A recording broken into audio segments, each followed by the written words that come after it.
Amados, les invito a que busquen allí Juan capítulo 4 y vamos a estar viendo los versículos a partir del versículo 1 hasta el 14. Y vamos a estar hablando bajo este título que es Hábitos del Reino. Y si usted recuerda, en las últimas semanas hemos estado hablando de algunos de los hábitos del reino. Cosas que practicó Jesús o que enseñó Jesús o que mandó Jesús, porque considera que son necesarias, que son saludables para nosotros practicar. De hecho, si usted presta atención a cada una de las enseñanzas de Jesús, por lo general siempre van a terminar con algún hábito, con alguna parte aplicativa que si usted lo desarrolla como una disciplina en su vida, va a ser bendecido. La generosidad es una de esas bendiciones que Dios nos ha permitido tener como parte de nuestra actitud.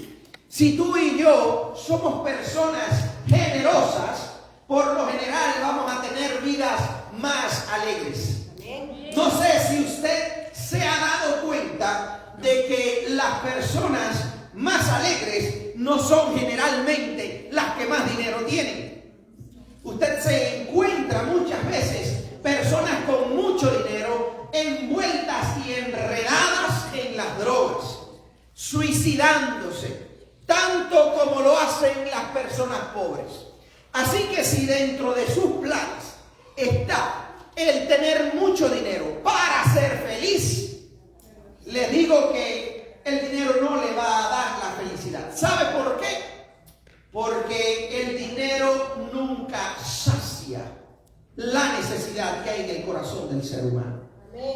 Es verdad que hay chistes por ahí que dicen, es verdad que el dinero no puede comprar la felicidad, pero realmente la disimula muy bien, ¿verdad? Y hay gente que se ríe de esos chistes porque es verdad, el dinero no puede comprar la felicidad, pero la disimula. Y la disimula muchas veces con lujos, con determinadas posibilidades, con poder, con determinados gustos que nos podemos dar y que nos traen momentos de alegría. Pero nunca usted se va a encontrar una persona que no sea generosa, sea que tenga mucho o tenga poco dinero. Nunca se va a encontrar una persona que no sea generosa, feliz. Por lo general, la persona es feliz cuando tiene la disposición de que tenga mucho o poco dinero, de ser generoso. Porque la generosidad no la marca una cantidad de dinero en específico. En relación con las ofrendas, uno puede recordar la historia de Jesús allí en Lucas capítulo 21.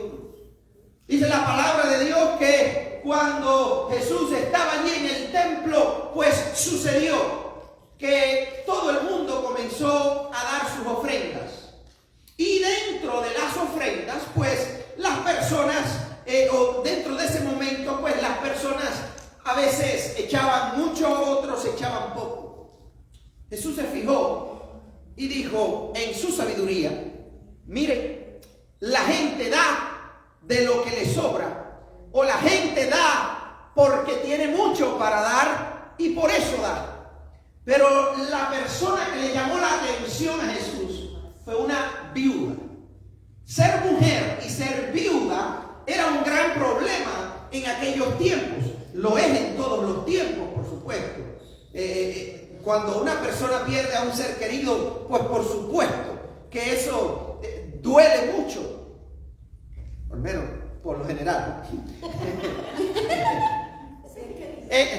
Por lo menos en los cristianos vamos a decir que duele.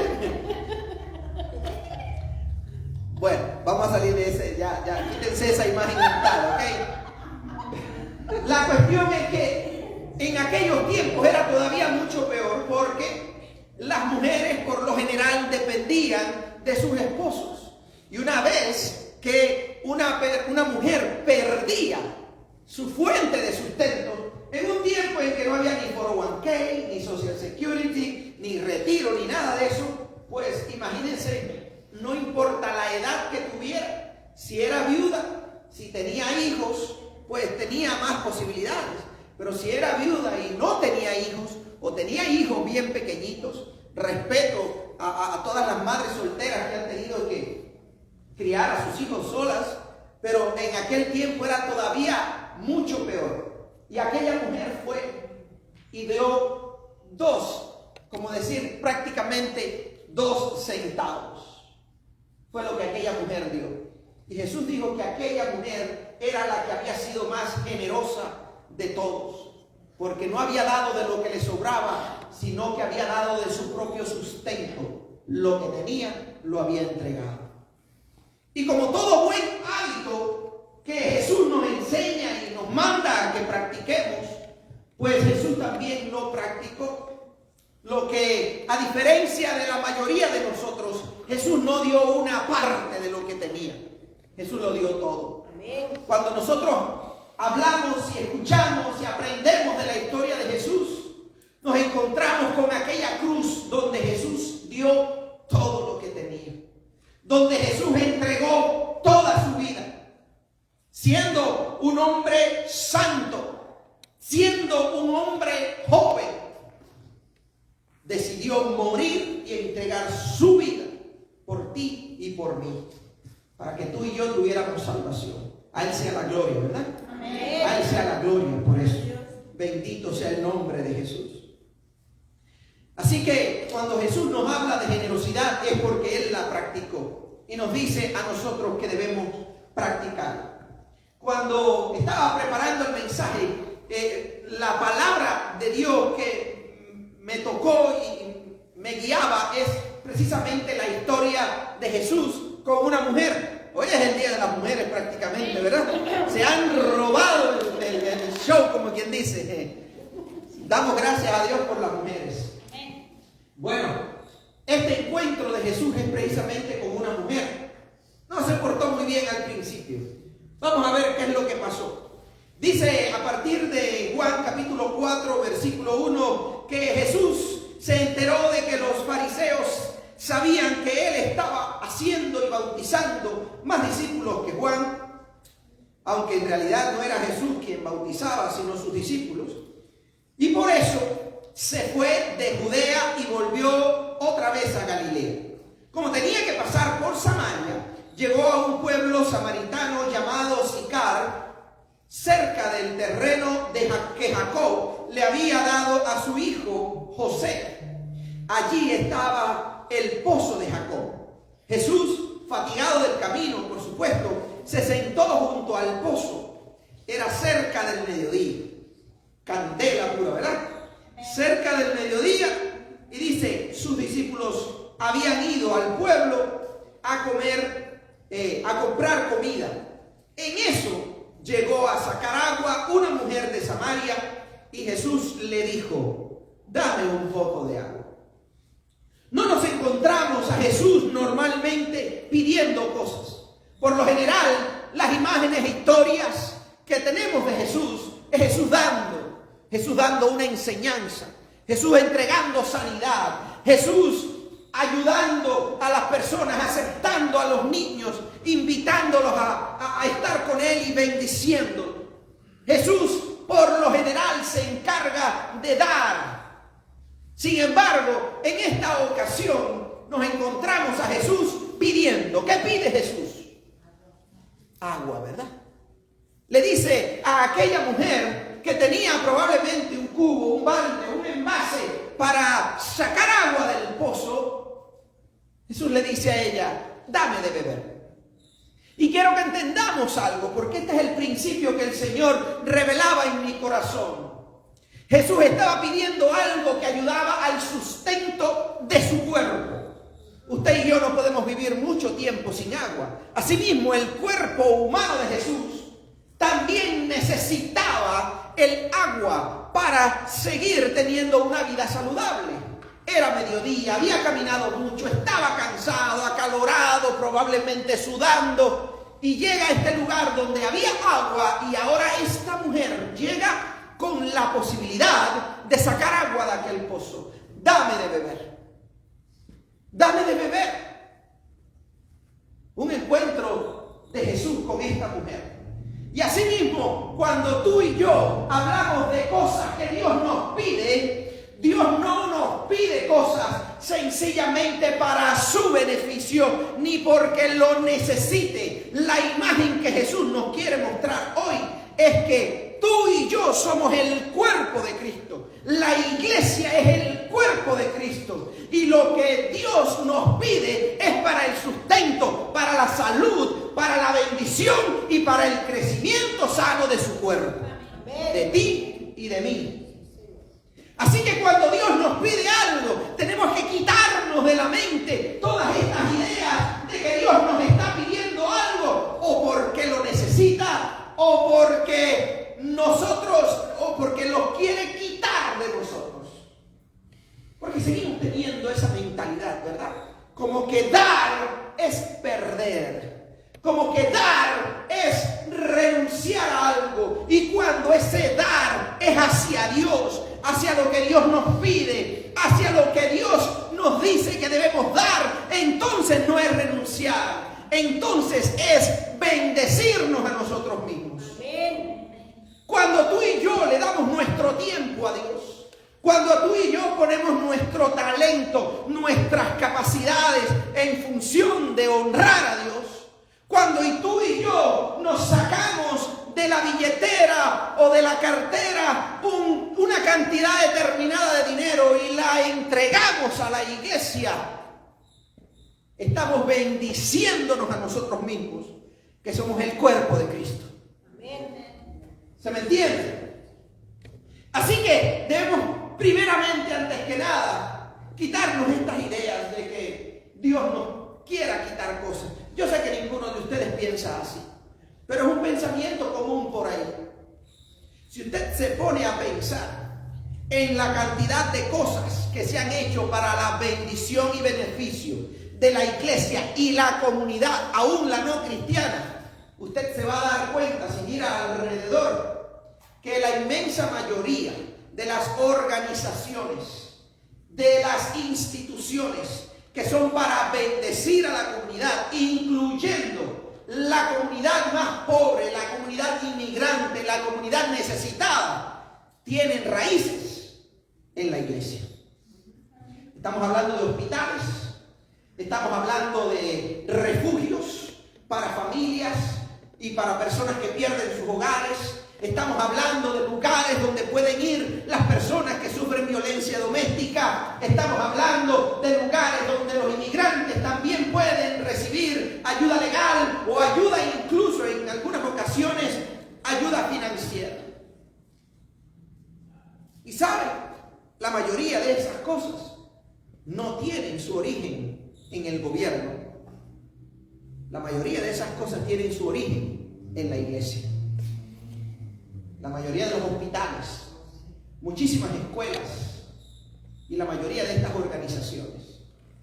Solamente aquí en este pueblo pequeño hay un montón de organizaciones y lugares que tienen como fundamento que hacen lo que hacen porque Dios existe y porque creen en que Dios es un Dios que ama a todo el mundo. Amén. Amén.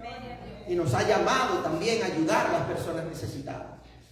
Tenemos Interfaith, que es un lugar donde contribuyen muchas iglesias para ayudar a las personas en situaciones económicas de necesidad, aunque no sean cristianos. Tenemos los shelters, se llaman Micah, porque hay un personaje, un profeta en la Biblia, que se llama Miqueas. Se llama Joshua, porque hay un personaje bíblico que se llama Josué. Ok, Finney's House pertenece a las caridades católicas. Ese hospital metodista en estos momentos no pertenece a la iglesia, pero la iglesia fue la que lo fundó, la iglesia metodista. Por eso se llama todavía el hospital metodista. El HCI, también, el CHI, gracias.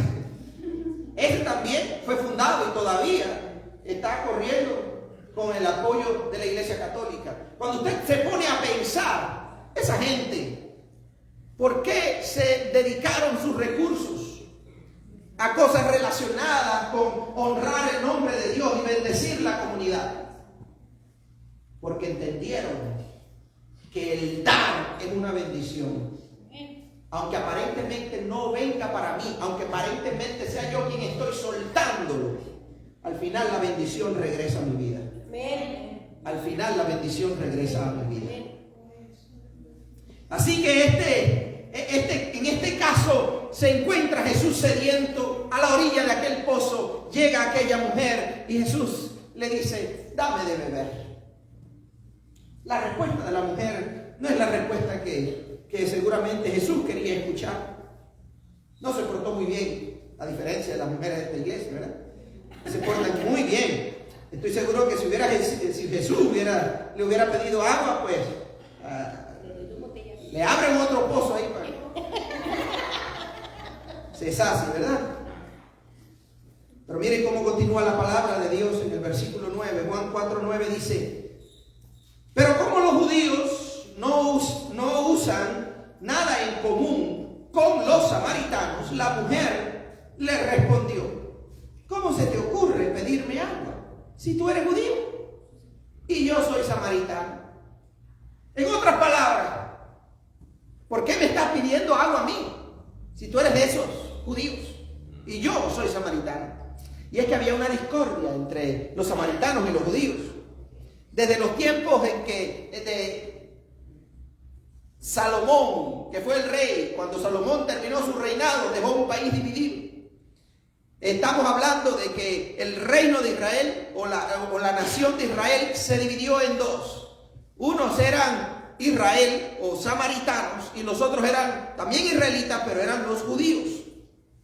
Los samaritanos decían que ellos eran los que realmente tenían a Dios agarrado por la barba. ¿Por qué? Porque ellos eran los que tenían en su territorio el lugar donde se debía adorar a Dios, que era el monte Sinaí. Y allí donde Dios le había entregado las tablas de la ley a Moisés. Pero los judíos decían: no, usted está equivocado. Aquí en Jerusalén es donde se debe adorar, porque aquí en Jerusalén es donde está el templo. Así que los judíos, por una parte en su orgullo, se habían dividido y separado con los samaritanos, que también en su orgullo tenían su lado. Y por esta razón dice aquella mujer a Jesús: ¿cómo es que tú, siendo judío, vienes a mí a pedirme agua? ¿Cuál fue la razón por la cual aquella mujer pensó o sintió que no debía darle agua a Jesús? ¿Por sus orígenes, por sus diferencias étnicas o sociales o lo que sea? Como mismo nos pasa muchas veces a nosotros. Nos encanta encontrar razones para no darle a Dios lo que nos pide. No sé si le ha pasado a usted. A mí me ha pasado. Y gracias a Dios o me ha sanado o me está sanando de ese problema. En el que siempre uno tiene esa cosquillita. Pero ¿cómo voy a ofrendar? ¿Cómo voy a diezmar si me entró poco dinero? O si he tenido muchos gastos, o si ya no tengo tanto como antes. Y siempre buscamos una razón, o siempre nos podemos encontrar una tentación, o para dar menos o para no dar, que es lo que con mucha frecuencia la gente hace.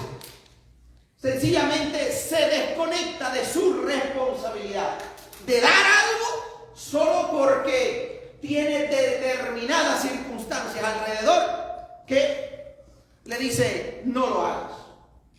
Y quiero decirles algo: el enemigo es el que quiere que usted se mantenga sin dar. ¿Sabe por qué? Porque el enemigo sabe que si usted se mantiene como una persona tacaña, como una persona que limita sus recursos para Dios y para su iglesia, la bendición de regreso a su vida siempre va a ser limitada. Dice la palabra de Dios allí en 2 Corintios, capítulo 9, los versículos 6 y 7, dice: el que siembra de manera escasa, pequeña, el que da poco, en otras palabras, pues mire, así de pequeña va a ser la cosecha que va a tener. Como la persona que dice, ok, tengo un saco de semillas de maíz, pero voy a sembrar solamente 10 matitas de maíz, ¿verdad? Porque no tengo ganas de trabajar mucho o porque quiero mantener mi saco de maíz. Siembra 10 matitas de maíz y al final cosecha un saco más de maíz porque produce más. Pero está el otro y dice la palabra, pero el que siembra con generosidad, el que no anda temiendo las circunstancias, el que dice, Dios es quien va a hacer que llueva, Dios es quien va a bendecir esta cosecha, esta siembra, el que siembra con generosidad y dice, yo tengo un saco de maíz, vamos a tirárselo a la tierra porque vamos a confiar en que Dios va a proveer, va a bendecir esas matitas y me van a dar mucho maíz. Ese va a cosechar no un saco, ese va a cosechar también una cosecha, valga la redundancia, generosa, abundante. Y ese es el principio que guía y rige el Nuevo Testamento. Y entonces Dios dice en el versículo 7, pero cada uno venga con la ofrenda que haya propuesto en su corazón, ni con tristeza, ni por obligación, porque Dios ama al dador alegre. Entonces, ¿cuál es la conexión que tú y yo debemos aprender a hacer? La conexión es la siguiente: generosidad y alegría. Cuando tú y yo aprendamos a llegar a ese punto en que nos sentimos que le estamos dando, invirtiendo y sembrando en el reino con generosidad, una cantidad que uno diga, wow, mira cómo estoy bendiciendo el reino, y lo haga con alegría, esa es la cantidad que usted debe diezmar, o esa es la cantidad que usted debe ofrendar. Pero debe hacerlo con esas dos cosas, con alegría y generosidad. Porque a veces uno se siente alegre ofrendando $1, ¿verdad? Y uno se siente alegre porque está dando $1, aunque todavía en la bolsa o en el banco o donde sea tiene suficiente, pero se siente que está bien y con alegría da $1 porque está dando algo, ¿verdad? Con algo estoy contribuyendo. Ahora, no da con alegría. ¿Usted puede considerar eso generosidad? Depende de su corazón, cuán sano sea, y de la cantidad de dinero con la que usted disponga. Y hay otras personas que pueden y quieren en algún momento o sienten la presión en algún momento, o porque les llegó un cheque del gobierno, o porque le dieron un bono a fin de año, y entonces siente la presión esa de que quiere dar, quiere bendecir la iglesia, y llega a escribir incluso el cheque, o llega a planificar en su mente, ay, le voy a dar tanto a la iglesia, y considera que eso es generoso. Pero entonces su corazón dice, yo creo que es mucho. Se le acaba la alegría ahí mismo, ¿verdad? Entonces es una cantidad como tú, mire. Entonces, ok, había una cantidad generosa, pero no había alegría en el corazón. Y Dios dice, no lo quiero. No quiero ni cuando le falta alegría a tu corazón para dar, ni lo quiero tampoco cuando le falta generosidad. Debemos aprender, como hijos de Dios, a saber que Él es al final quien nos bendice, que Él es al final quien nos sostiene, quien nos da fuerza, quien nos da talento, quien nos da trabajo, quien nos da la posibilidad de seguir adelante. Pero muchas veces, como aquella mujer samaritana, nos buscamos razones para no dar. Es que tú eres judío y yo soy samaritana, entonces no te voy a dar agua. Pero es interesante la forma en que Jesús le responde a ella. Jesús le responde diciendo en el versículo 10, si supieras lo que Dios puede dar. Tú estás pensando en no darme porque yo soy judío y tú eres samaritano. Si tú supieras, mi niña, lo que Dios te puede dar. Si tú supieras lo que Dios tiene preparado para ti.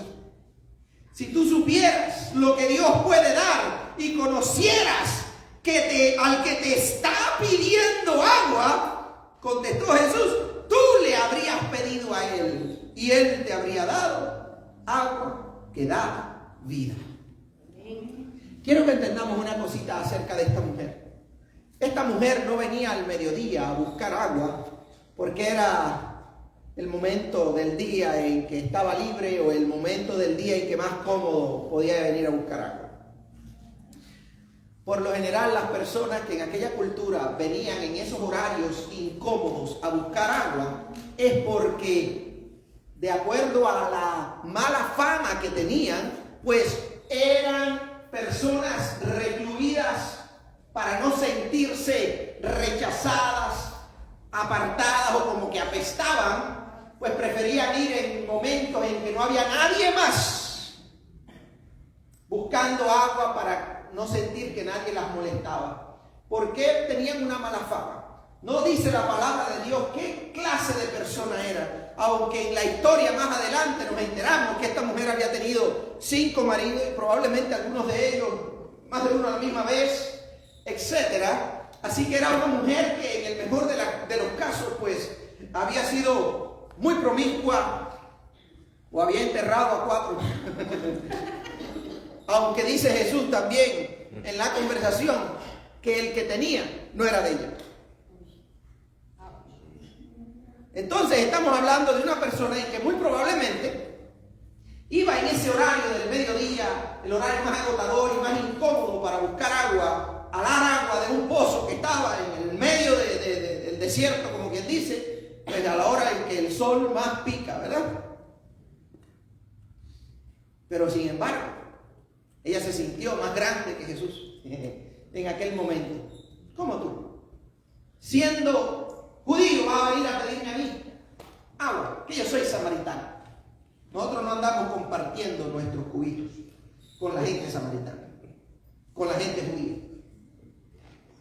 Jesús le dice, si supieras, mi niña, si supieras lo que Dios te puede dar, te darías cuenta de que lo que tú le das a Dios o lo que tú le puedes dar a Dios es ínfimo comparado con lo que Él te puede dar a ti. Si supieras que Dios ya tiene planes y deseos en su corazón de darte en abundancia, de bendecir tu vida de una manera nueva, de quitarte tantas cargas y mentiras y conflictos que tú tienes en tu mente y hacerte una persona completamente libre. Si supieras lo que Dios te puede dar, eras tú entonces quien ibas a estar pidiéndome agua y yo te daría, sin miedo ninguno, yo te daría agua viva. Entonces, miren la diferencia. El agua de un pozo es un agua que está básicamente ahí todo el tiempo. El agua viva es un agua de manantial. Un agua que por lo general es menos contaminada, un agua más limpia, más sana. Pero el agua viva se refería a Jesús. Un agua que daba vida, no solamente limpiaba, sino que daba vida y vida eterna. Y eso es lo que ofrece Dios. Hay un principio de los reyes, y es que los reyes, a menos que tengan que reconocer que tienen menos poder y que en algún momento se tuvieran que subordinar a otros reyes, siempre que reciben un regalo, los reyes debían retornarle un regalo a la persona que le dio mucho mayor de lo que lo habían recibido, porque de lo contrario, entonces la persona que había dado el regalo más grande al rey terminaba teniendo más autoridad que el mismo rey. Y por eso es que uno se encuentra entre reyes constantemente este conflicto. El conflicto de que tú me das un regalo y era un escándalo aquel regalo. Sin embargo, a la hora de irse la visita, el rey decía, pero espérate, no te vayas, que aquí te tengo un regalo para que te lleves contigo. Y era un regalo mucho mayor. No sé si ustedes recuerdan la historia de Salomón y la reina de Saba. Cuando la reina de Saba vino a ver a Salomón, al rey Salomón, bueno, pues ella trajo elefantes, camellos, cargados de oro y con un montón de cosas. Estuvo un buen tiempo esa mujer acá conociendo la sabiduría de Salomón, a la hora de irse, la palabra de Dios dice que Salomón la envió con un montón de veces más el regalo de Salomón que el que ella le había dado. Un rey que se respeta no se queda con un regalo más grande de lo que le da a las personas que le hicieran el regalo. ¿Por qué les digo esto? Porque es el principio del rey de reyes y señor de señores. Cuando tú y yo le damos a Dios, Dios nunca se va a quedar con un regalo más grande de lo que te va a regresar a ti. Es un principio de toda esta historia de reyes. Es un principio de que cuando el rey recibe un regalo, esa persona que le dio el regalo tiene que recibir algo mayor de parte del rey.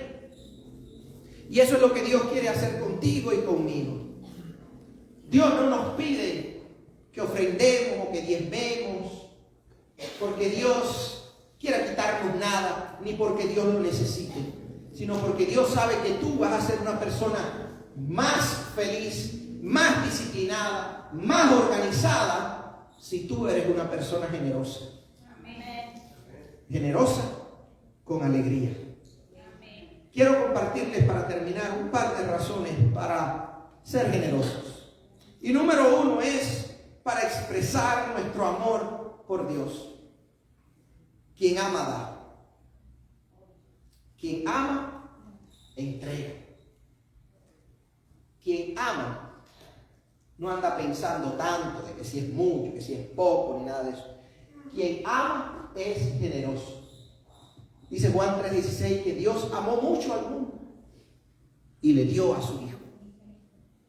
Su único hijo, ¿verdad? Cuando tú y yo amamos, una de las maneras más claras en las cuales podemos expresar que amamos a alguien es desde el punto de vista financiero también, desde el punto de vista de nuestro tiempo, desde el punto de vista de nuestros talentos. Si estamos dispuestos a pasar tiempo con esa persona, si estamos dispuestos a ayudar a esa persona en un momento en que tenga algún problema, y si estamos dispuestos a hacerle un regalo a esa persona, no una florecita, un regalo a esa persona, es porque, mira, te amo. Te amo. ¿Ok? Si usted se déjame. Si tu esposo te regala un lapicero usado el día de tu cumpleaños, como una expresión de nuestra fe. Tener fe significa confiar. Tener fe significa descansar. Tener fe significa que yo sé que estoy cuidado, estoy guardado, estoy atendido, estoy sostenido por Dios. Así que cuando nosotros tenemos fe, no nos va a costar tanto dar. Si nosotros todavía estamos pensando en que si $5 es mucho dinero, si nosotros todavía estamos pensando en que si tengo que ofrendar, o que si tengo que pensarlo, o que si tengo que... Mira, mi hermano, nos falta madurez en la fe.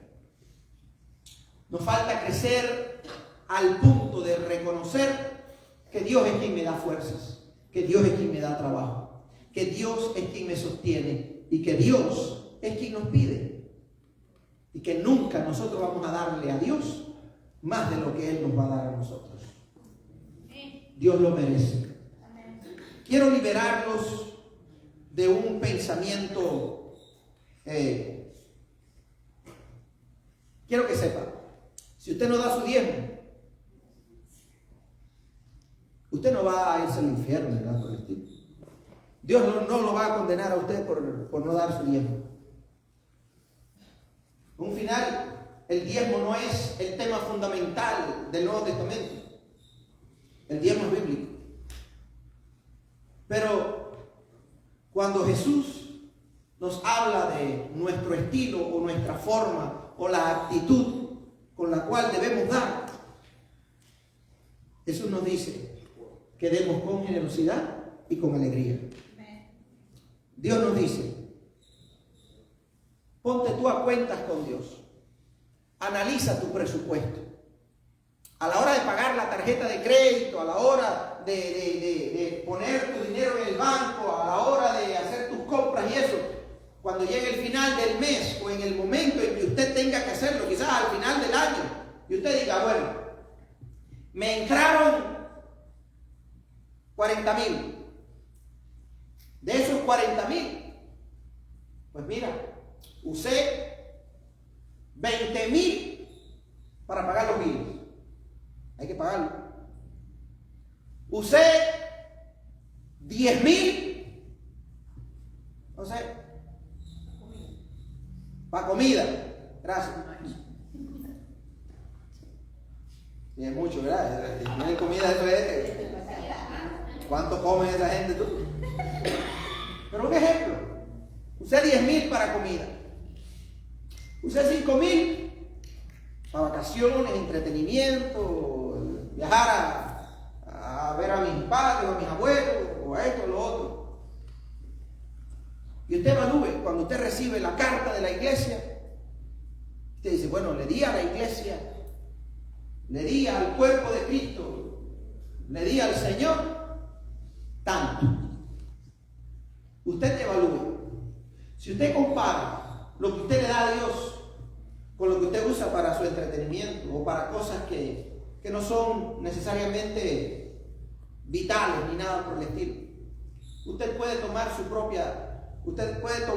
o entender, hacer su propia conclusión y decir a qué nivel de generosidad usted está.